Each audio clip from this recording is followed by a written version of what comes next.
Hello, everybody. And I want to welcome everyone to another episode of the Capital Gains Tax Solutions Podcast, also stream on Expert CRE Secrets Podcast. Yes, we stream on both of them at the same time, YouTube, iTunes. Oh, iTunes is not streaming, but we'll get there later. But every single day we are trying to release some new content for you, and we're bringing in some of the best real estate, financial, and wealth advisors in the world, where they share their ideas, deal stories, and inspiration. Together we make complex tax deferral strategies simple and passive income plans achievable. Today we're talking about where we are in the 18 and a half year real estate cycle. It's actually 18.6 to be precise. And I'm excited about our next guest. He's out of the great state of North Carolina. He may or may not be a Duke basketball fan. We're going to find out here in a minute. But he's all about focusing on helping you raise your income, investments, and life to the next level. And he's the founder and principal of Next Level Income. And since retiring after 18 years in the medical device industry, he dedicates his time to helping others become financially independent through education and investment opportunities and so much more. Please welcome to the show with me, Chris Larsen. Chris, how are we doing? Brett, great to see you again. We're doing great. Absolutely. And for our listeners, get to know you for the first time, could you give us a little more about your story and your current focus? Yeah. So, you brought up a little bit about it in my bio there. I started buying real estate, investing in real estate when I was 21 years old. I talk about this in my book, which I'm happy to share with your listeners. But my best friend passed away in between my freshman and sophomore years of college. All I wanted to do then was race bikes, Brett. I was in school for biomechanical engineering, went back to school, raced another year, hung up the bike, hung up everything. And the reason was I wanted to live life to the fullest. And I realized that riding my bike around in a circle wasn't really going to allow me to achieve that. And I wanted to do more with my life. I wanted to honor the life that I had, and that my friend, he didn't have the life to do that anymore. And I said, you know what? I have to have financial independence to do this. I read over 250 books, got an MBA in portfolio management, bought my first property, decided real estate was my path. And over the years, we've evolved from residential to commercial to syndications. And, all along the way, I've used demographics and really now kind of refine that into kind of the real estate cycle that we'll be talking about today. Absolutely amazing. I love that you've taken the challenges of life and the loss of your friend to try to make an impact and help others live life at the next level. By the way, you can learn more about Chris by going to nextlevelincome.com. That's nextlevelincome.com. And so let's dive right into the topic at hand, Chris, which is where are we in this 18.6 year real estate cycle? Chris, Let's start with that. Where do you think, where are we? Where should we start with this? We are in the best part of the cycle in terms of where real estate is accelerating. And that may surprise some people, especially when you look back and you say, wait a minute, Chris, like interest rates are high and we just had this huge run up and, we got through COVID. Like, how does this make any sense? But this day goes back to the 1850s since we started recording this in this country. It's based on the work by Fred Harrison. There's a couple other great books. This is one I pulled out in my drawer here before the recording today. It's called The Secret Life of Real Estate and Banking. And in it, Phil Anderson tracks these cycles. And if you average them out, some may think it's a typo when it says 18.6, but that is the average. And if you break that down, you can look at, economists and you hear 7-year cycles, 10-year cycles, and you look at that and you're like, well, does that really fit into this? And actually it does usually, because that 18.6 year cycle is really 2 7-year cycles separated by a mid-cycle slowdown, which it happened during 9/11. It happened during COVID. Some people may say this is crazy. I didn't predict COVID, but I was talking about this in late 2019, how we were setting up for this mid-cycle slowdown. Lo and behold, COVID happened. I got really interested in like what was going on economically with COVID and how that worked out. And then lo and behold, what happened? The government stimulated the economy. Real estate took off like it always does in the second half of the cycle, which is another 7-year cycle. So if you track that back, okay, where are we? We're about halfway through that 7-year cycle now. And this is when things really pick up. So I'm kind of curious because I'm like, how is this going to happen? How are we going to continue this tear of real estate? So I'm really watching closely the political landscape, interest rates. Are interest rates going to pull back? Are we going to see a lot more infrastructure spending that we see now? But we're smack in the middle, second 7-year cycle, right before what is typically a 4-year slowdown. Okay, so based upon the data that you've studied with the guy named Fred Harrison, I think you said Fred Harris, you're saying that he says there's these two windows, 2 7-year cycles, when there's typically a slowdown between the two. And so obviously the first one happened when 9/11 was after that. And then the second one was COVID. I think I kind of caught that. Well, Yeah. So that was, yeah. yeah. So those were the two mid cycles. So let's back it up. Let's back it up, Brett. So if you're listening, 2012 was the beginning of the current cycle we're in. So that was the end of that 4-year down period from 2008 to 2012. So we started up 7 years up into 2019, mid-cycle slowdown, 2020, 7 more years up, 26, 27, and then 4 more years. So if you track back to 2020, right, which was the mid-cycle slowdown, you go forward about 7 years, we're looking at, we're entering 2024. We're right in the middle of that second 7-year up cycle. Okay. Wow. And so the thought would be, you said before I think cut you off, there's going to be a 4-year what? What was that next thing? Yeah. So typically what we see is 7-year cycle, mid-cycle slowdown. That's probably where that 0.6 years comes in there if you average it all out. 7-year, mid-cycle slowdown, 7-year, that's 14 and a half years, and then 4 years after that. So if we add 7 plus 7 to 2012, we're looking at 2026, 2027 before we enter that 4-year down cycle typically. Okay. All right. Well, okay. So if that's all true, what do we start to do about this, Chris, and or anything else to add to where we're at in this cycle? Chris might be delayed out right now. Yeah. Can you still hear me? I saw a little blip in the screen here.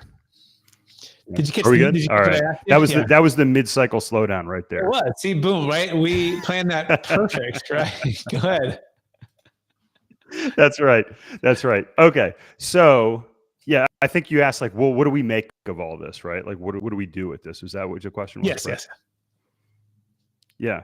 All right. So first off, there's certain things that you can do during different parts of the cycle. So let me rewind real quickly. So as you come out of the down cycle, we started building spec homes. You can buy land cheap. It's cheap to build. There's high margins for development early on in the cycle. As you get later on in the cycle, rents rise. It makes a lot of sense to buy income producing properties, commercial real estate. Like we started buying multifamily, mobile home parks, self-storage, those sorts of properties. As rents rise, net operating income rises, those prices get higher. And all of this, if you really kind of peel it back and say, well, what is this all built on? It's all built on credit creation around the price of land. So as land prices go up, there's more credit, there's more money floating around in the system, and that enables the ability for this kind of virtuous cycle to continue until we get overheated. So at this part in the cycle, we typically see interest rates rise. You can go back 18 years to the early 2000s. You can go back before that. You can go back into the 70s and see the high interest rates then.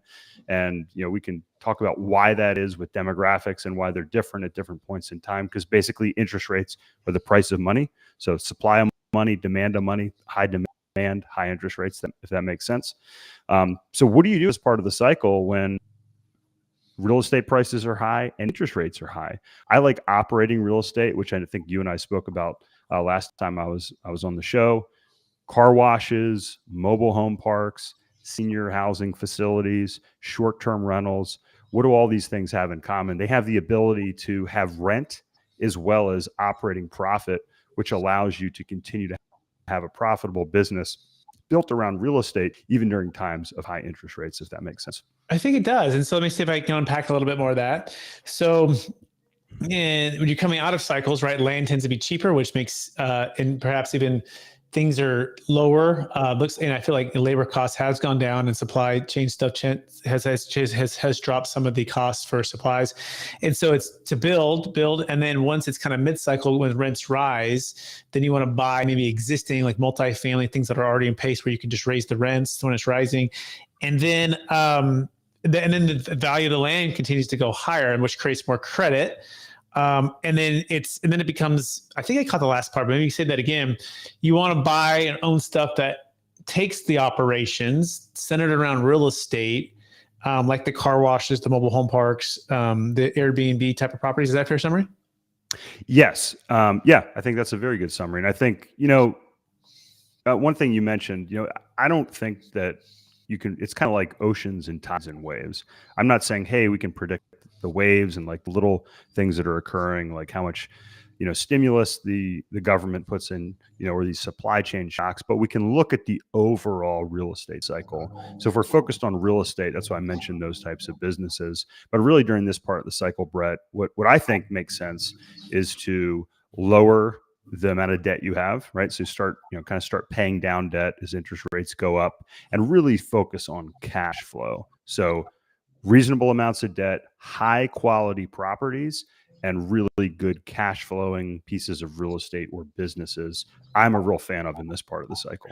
Yeah, that makes perfect sense when debt's not your friend, right? Which when interest rates are rising and you're in these negative arbitrage situations where your cap rates are lower than your interest rate, you want to get out of that bad debt now that used to be really good debt, right? Really attractive debt, pay down that debt and continue to operate really well so you can cash flow better. So which brings me to this point, Chris.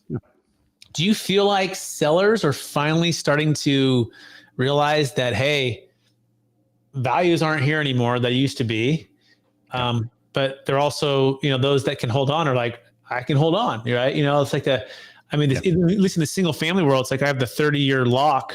It's like the 30-year freeze. They're like, why would I sell my house when I have a 2.5 to 3% interest rate fixed? And I have to go buy it 6 or 7%. Like, it's crazy, right? I'd rather just stay in my house and not sell. But commercial real estate is completely different, right? Where they're typically locked for 3 to 5 years, 7 or 10 if you're really lucky. But most are, these rate caps are expiring, and now they're facing, negative arbitrage situations. So talk about, navigating all that. Yeah. So it goes into, look, you want to have reasonable amounts of debt. You want to pay your debt down. You want to really start to build cash as well during this. Again, during this part of the real estate cycle, you can still get good deals. You can still get good cash flowing assets that are out there. And what we're seeing now, as you mentioned, is, as the Fed is just, driven rates higher faster than we've ever seen in history before. A lot of people with floating rate debt, and look, we have some of our properties with floating rate debt and some of those interest rate caps that you mentioned. It really cuts into your cash flow. So you have to say, okay, what do you do? We have good fundamentals in all of our properties. So why would we sell if we have good fundamentals and we expect lower interest rates now as the Fed has started to pause, or we do have ways to refinance. So then kind of the other part of your question is, what are we seeing? If sellers aren't selling and buyers aren't buying, are we seeing that start to change? So there's always sellers, there's always buyers in different parts. Right now, it's definitely it's hard to say if it's a buyer or a seller's market because there's not a lot of inventory, whether you're talking about residential or commercial. But one of the things we are seeing specifically in the mobile home space is, sellers that a couple of years ago were saying, hey, just give me cash, give me the money. I don't want to own or finance. They're saying, well, hey, Chris, we'll take a carry back at 6 or 7%. And when you're buying these properties at an effective 7-8% cap rate, and you can get, an interest only seller carryback loan at 6%. And sometimes they even delay payments or waive payments. Like we're working on a deal right now where there's no interest for the first year. Now you're back into that positive arbitrage situation, right, Brett, where you have a cap rate that's higher than those interest rates. So I think we are starting to see that. We're starting to see some sellers figure out like what their price of their properties are. They're like, I want to sell it, and I'm just going to dig my heels in. The right buyer comes along, and nobody comes along. So we're definitely starting to see some of that open up. But it's definitely a much leaner market than it was from a deal perspective in the last few years. Great overview, Chris. By the way, you can learn more about Chris Larsen by going to nextlevelincome.com, nextlevelincome.com. And Larsen is spelled Larsen. He is out of Asheville, North Carolina. I promise you, we would talk a little bit about basketball because he is in North Carolina. So, Chris, if you had to claim a team there, would it be the Tar Heels? Would it be the Blue Devils? Would it be the Wolf Pack? Or is it just someone completely different, Chris? Yeah, look, I think, going back to watching the Sweet 16 with my mom, I'll never forget UNC, Chapel Hill, and watching them win. It was back in the 90s for the first time. So I'd have to go with UNC from a basketball perspective. But I'm going to flip it on you, Brett. My boys play lacrosse, and two of the best college teams in the country are Duke and UNC. And we're big fans of both, but I think Duke has probably the best player maybe in the world right now, Brennan O'Neill. So we're big Duke lacrosse fans. Well, that's really cool. I like that. And since I'm a Duke basketball fan, then I might as well be a Duke lacrosse fan because I don't claim anyone for lacrosse at this time. So why not? Deal. You got the best player in the world. You got one of the most beautiful campuses in the world, Oh, it's and nice. Duke Yeah. Duke lacrosse all the way. Okay, cool. So, Chris, what else should we be asking right now, or talk a little bit about how people want to maybe invest or work with you guys? How you guys do that, and in some of the ways that people can get connected with you guys. Yeah, so we got several resources, free resources, some tools that you can use during this period. I'm a big fan of what you do, Brett. We're just talking about somebody I sent to you here before the show. If you're trying to store up some capital and you don't want to just keep shoving money into deals right now, obviously what you do, Brett, is a great option. We also have resources on our website. You can get a free copy of our book. Click on the book link at nextlevelincome.com. If you want to learn more about what we call our investment optimizer, which is specially structured life insurance policies, where you can earn 5-6% on your money instead of being forced to put it in a deal. We talk about that under our banking section. And then if you want to learn investments in multifamily, self-storage, mobile home parks, car washes, you can check out our invest link and learn more about that too. That's awesome. By the way, I do want to take people to this website because this is a cool website with some excellent resources. So I'm going to if you're on YouTube, you can see this. If you're just driving, then you're going to have to go to the YouTube channel, search Capital Gains Tax Solutions. But let me see if I can't grab oh, there it is. It's this little click here. All right. Oh, shoot. We want to have to approve of this. But Chris, I guess let's talk about it while I'm trying to pull it up. But Sure. actually, I got it. It's here. Okay. So hopefully you guys can all see that here in about 3 seconds. 3, 2, 1. Okay. Boom.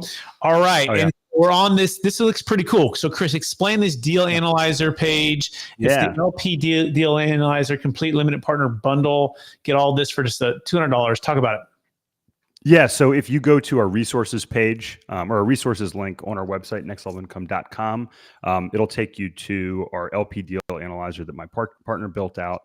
And what you can do, and this is challenging, matter if you are a new limited partner investor or if you've been doing this a while, how do you know the right questions to ask? So we have all the qualitative things that you can ask a sponsor or a general partner, and then we help you quantify that with a score. So you can actually go down through these questions, answer the questions, yes, no, with a score associated to it. So you can stack rank the investment options that you have and really gain some clarity around the options that are out there. And then you can track those investments as well. And one of my favorite features is the FI path, the financial independence path. It will show you how long it's going to take you based upon your specific parameters or your assumptions for deals to achieve financial independence. And what we teach our clients in our coaching course, Brett, is most people, if you're not living way beyond your means and you're an accredited industry, you're making good money, you're high income, you can typically achieve this in 7 years, even just investing passively.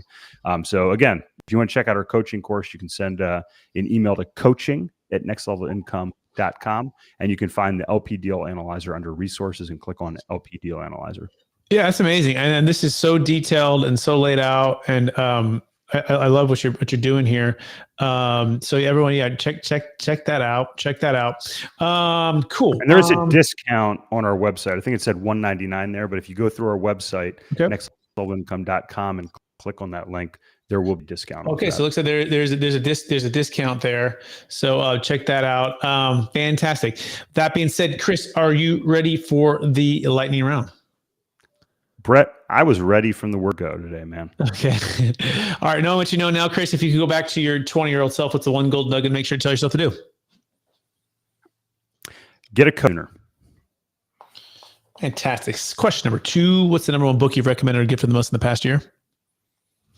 Well, I'm gonna go with the book I showed today to cheat a little bit. The Secret Life of Real Estate and Banking. When it comes to this topic, I really think, look, it's pretty thick. It goes back through a lot of the stuff. And Akil Patel wrote The Secret Wealth Advantage, which kind of distills this book down, but uses the same topics, the same theory, and all the same data and information that we talked about today. That's called The Secret Wealth Advantage by Akil Patel. Fantastic. Question number 3. What are you most curious about right now? I'm sorry, you cut out there just for a second. What was that? That was the second cycle cut out, right? So the first one was the first one, mid-cycle. Okay. We better get off you, before the end slowdown, right? Yeah. what are you most curious about right now? Yeah, as I mentioned, I'm really curious about how the government is going to involve itself in the economy here, and that includes the Fed. So we're going into an election year, which is probably going to be pretty wild. And typically during election years, governments, bolstered by the party that's in power, wants to stimulate, wants to have a really good economy. So I'm really curious what that's going to look like here over the next year. So is the whole world. It'll be really, really interesting. Next question. Fire up those Twitter accounts. Oh, it's gonna be great. It's gonna be great entertainment. Hopefully good outcome for America and the world. Okay. Next question. Number one leadership quote or theme that you strive to live by.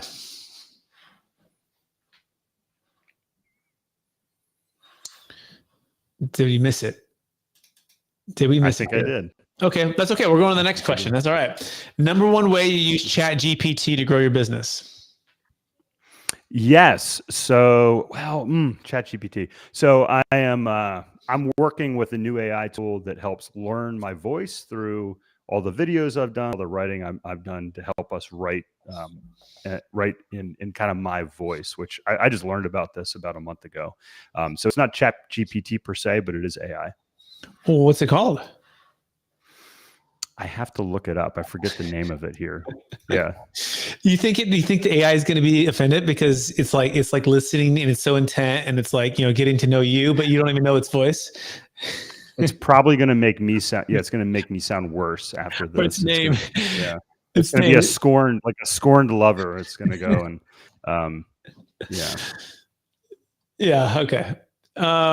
Cool.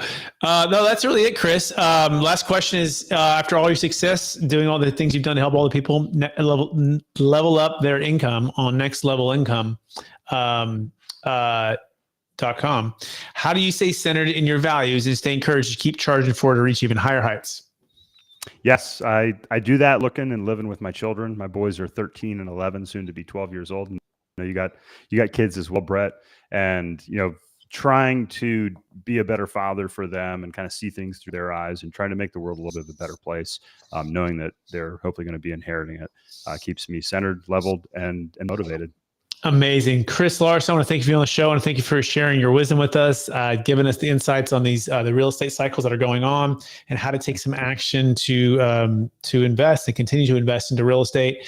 For our listeners who want to get in touch with you, would you remind them one last time what's the best place for them to find you?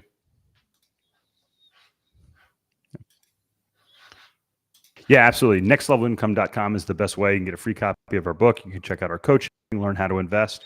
Check out all our resources there, including the LP deal analyzer that you mentioned under the resources link, Brett. And thanks for everything you do, my friend. I really appreciate it. Absolutely. Thanks, Chris. I also want to thank our listeners for listening to another episode of the Capital Gains Tax Solutions podcast, where we believe most high net worth individuals and those who help them, they struggle with clarifying their capital gains tax deferral options. Not having a clear plan is the enemy.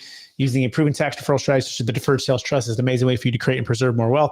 We're also streaming on expert CRE secrets as well. So all the commercial real estate people out there, thank you so much for listening.